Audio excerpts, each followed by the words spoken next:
Caçada que acabou com a prisão de um dos homens mais procurados do Brasil. O rapaz que ficou conhecido como o Maníaco da Cruz. Nossa equipe mostra como o maníaco conseguiu fugir do Brasil e viver livre durante quase 2 meses no Paraguai. Um jovem e 2 vidas diferentes. No Brasil, um assassino em série que aterrorizou os moradores de Rio Brilhante, no Mato Grosso do Sul. No Paraguai, um bom moço, um rapaz acima de qualquer suspeita. Eu já lhe tinha carinho, certo? Chico tão bueno, por que desconfias assim dele? Nossos repórteres cruzam a fronteira e seguem os rastros do criminoso que desafiou as polícias do Brasil e do Paraguai. Jonathan Celestrino ficou conhecido como o Maníaco da Cruz. Em 2008, ele matou 3 pessoas com requintes de crueldade. Os crimes seguiam um ritual macabro. As vítimas participavam de uma espécie de tribunal, formado apenas por Jonathan. Todas eram questionadas sobre a vida religiosa e sexual. Os considerados impuros eram assassinados e os corpos colocados em uma posição que lembrava uma crucificação. Por que você deixava o corpo naquela posição? Porque essas que morreram acreditavam em Deus. Se elas não acreditassem? Aí não. Teria por quê.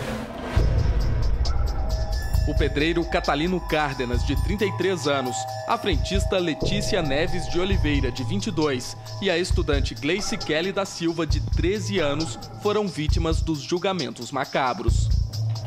Aqui aparecia, eu pegava. Eu perguntava com quantos anos elas tinham perdido a virgindade e com quantos parceiros assim, elas mantinham relação sexual.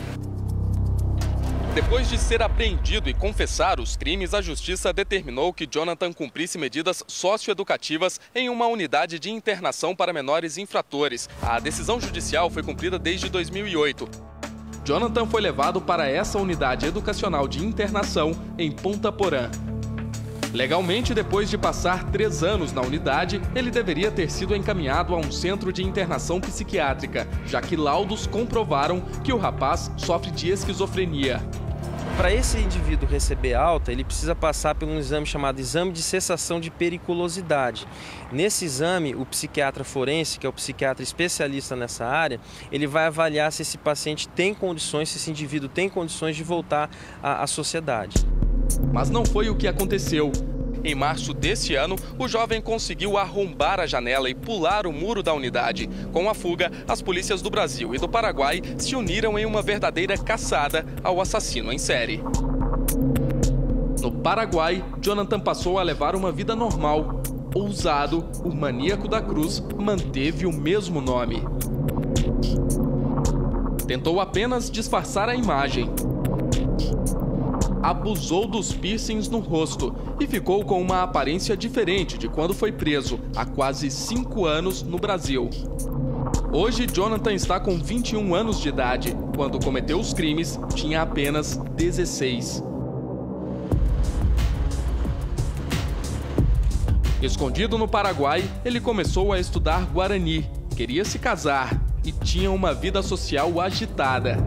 Tomava cerveja lá na minha casa. E como ele se comportava? Normal. Não dava para desconfiar de nada.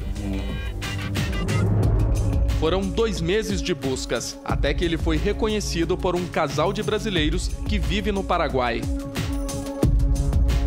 No dia que foi preso, Jonathan falou a uma rádio local e tentou justificar a fuga.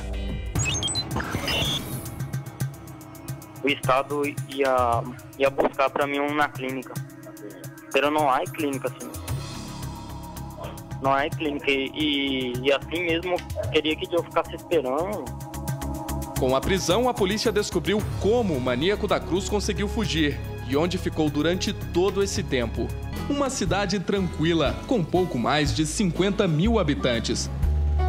Assim é a pequena Orqueta, cidade paraguaia que fica a 160 quilômetros da fronteira com o Brasil. Foi este o lugar escolhido como esconderijo pelo Maníaco da Cruz. Esses registros do Departamento de Imigração são exclusivos e revelam como Jonathan entrou no país. 20 dias depois de fugir do Brasil, ele legalizou a entrada no Paraguai. O maníaco estava acompanhado da mãe e de uma tia. Jonathan se hospedou no pensionato de Edelira. Ela conta que o rapaz chegou de carro, acompanhado da mãe e da tia. E a tia e seu irmão estavam. O pensionato estava cheio. A paraguaia decidiu hospedar o maníaco em um quarto dentro da própria casa. Quem pagava a conta era a família de Jonathan. Em reais. Em real. Durante o período em que ficou no Paraguai, Jonathan não trabalhou, mas quem o conhecia diz que ele sempre perguntava por emprego. Para aprender os idiomas falados aqui, ele foi matriculado nesta escola pública, onde começou a estudar espanhol e guarani. E se interessava. A diretora da escola diz que Jonathan era um aluno interessado e que aprendia muito rápido. Aprendia rápido? Aprendia rápido. Por quê? Porque ele tinha um interesse. Ele ainda tinha planos de entrar para a faculdade. Em Paraguai, ele queria fazer a faculdade. Esses rapazes conheceram um maníaco durante o período em que ele esteve na cidade. Eles contam que Johnny, como ele era chamado por aqui, era muito namorador. Mais de 3, 4 por aí.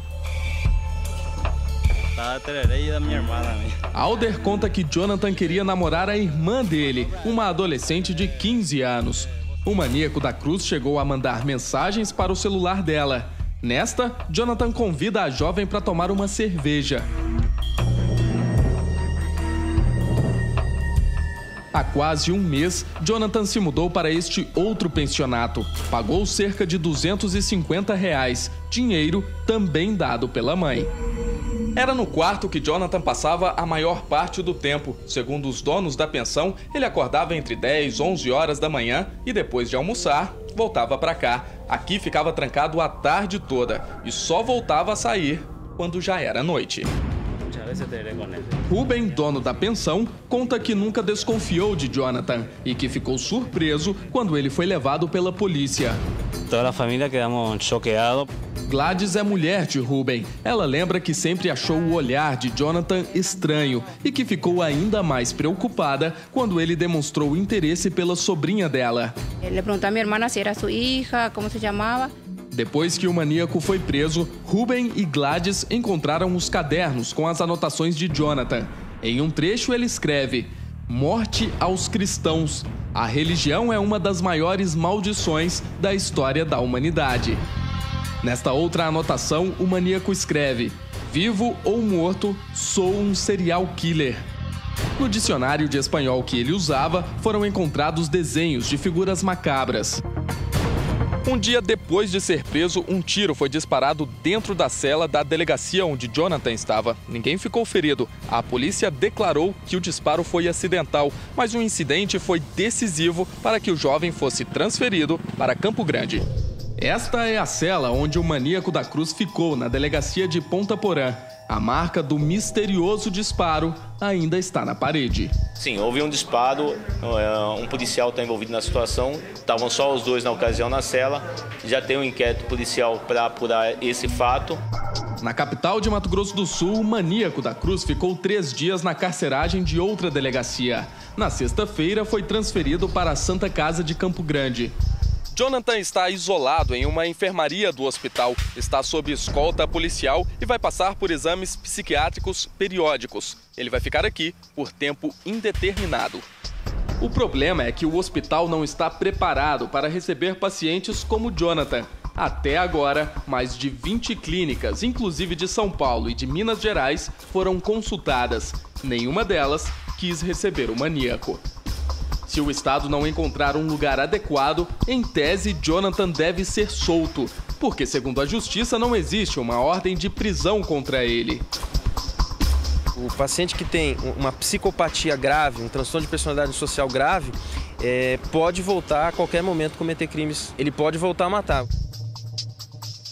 Para as famílias das vítimas do maníaco da Cruz, resta torcer para que Estado e Justiça encontrem uma saída para este impasse.